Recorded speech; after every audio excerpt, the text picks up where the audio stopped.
മറന്നുപോയില്ലേ?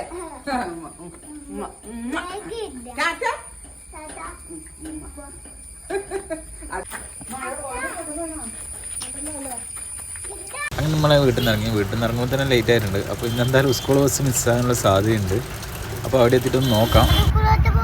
എൻ്റെ school bus പോയി. ആ ലേറ്റ് ആയി പോയില്ലേ? നമുക്കൊന്ന് നേരെ സ്കൂളിലേക്ക് പോവാം. സ്കൂളിൽ പോവാം. ഓക്കെ. നമ്മളെ റോഡിനടുത്ത് എത്തുമ്പോഴേക്കും സ്കൂൾ ബസ് പോയിരുന്നു. പിന്നെ ഒന്നും നോക്കിയില്ല. പിന്നെ നേരെ സ്കൂളിലേക്ക് തന്നെ വിട്ടു. നമ്മുടെ സ്കൂൾ ബസ് എങ്ങനെ മിസ്സായേ? നീ ഉറങ്ങിയിട്ടല്ലേ? കുറേ സമയം ഉറങ്ങിയിട്ടല്ലോ സ്കൂൾ ബസ് പോയേ. രാവിലെ എണീക്കായിട്ടല്ലേ? അങ്ങനെ നമ്മൾ സ്കൂളിൻ്റെ പകുതിക്ക് എത്തുമ്പോഴേക്കും സ്കൂൾ ബസ് രണ്ടാമത്തെ ട്രിപ്പ് എടുക്കാൻ പോകുന്നതാണ് കാണുന്നത്.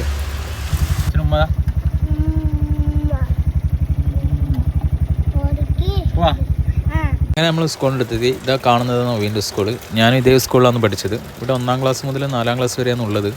കുറച്ച് വർഷങ്ങൾക്ക് മുമ്പാണ് ഇവിടെ LKG UKG ഒക്കെ സ്റ്റാർട്ട് ചെയ്തിട്ടുള്ളത്. ഏകദേശം ഒരു 115 വർഷത്തെ പഴക്കമുണ്ട് ഈ സ്കൂളിന്.